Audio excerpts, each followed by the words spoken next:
एक्काजन लाग्यो दिदी हामी झर्ना ठाउँमा गर्मी भएर यो बाटो पदमपुरको जङ्गलको मेरो पल्लवी भन्ने साथीलाई यहाँबाट म पट्के च्याउ खोजेर ल्याइदिन्छु। बादल अझै हजुर पुग्यो भने त कति धेरै आउँछ बादलहरू त्यहाँ। यो हो चितवनको गैरीबारी गाउँ।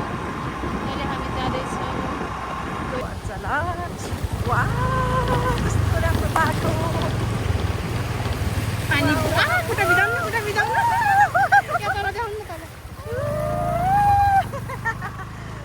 मजा आयो। फाइनली हामी अहिले यो गैरीबारीको ब्रिजमा छौँ। हाम्रो दिदी यता डर लागिसक्यो। हामी यहाँ गैरीबारीको बाटोमा हिँड्दैछौँ लाएर अर्ग्यानिक कटर खाने भए भन्नु होला साथीहरू ल्याइदिन्छु यहाँबाट। अर्ग्यानिक हो नि यो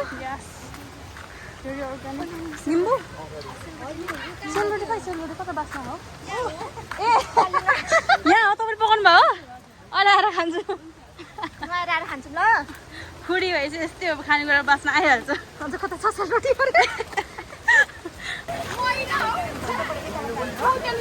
जहाँबाट गयो नि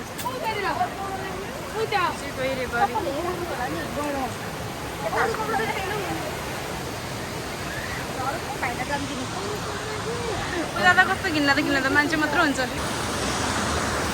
सो फाइनली हामी अहिले गैरीबारीमा छौँ। यहाँ मेरो दिदी हुनुहुन्छ है। कस्तो लागेको छ यति चिसो पनि यति रमाइलो हो। अनि झर्ना हेर्नु साथीहरू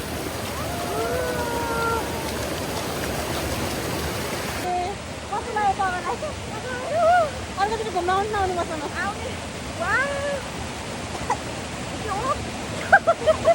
आउनु टिकटक बनाऊँ।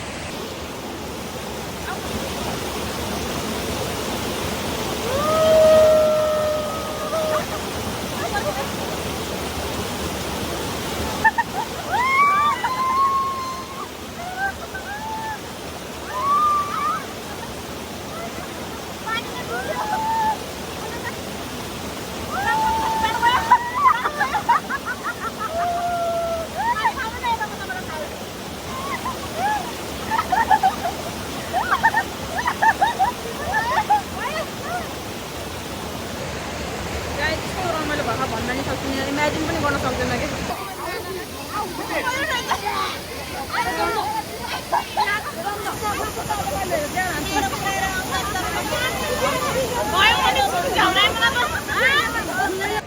ल यही हो गैरीबारी भइहाल्यो होइन। अब यहाँबाट भिजेपछि चाहिँ राणा खाजा घरमा गएर पिठो झोलमा खानुपर्छ साथीहरू जाडोमा। ल this much for this video bye see you in next vlog भन्नु नि दिदी।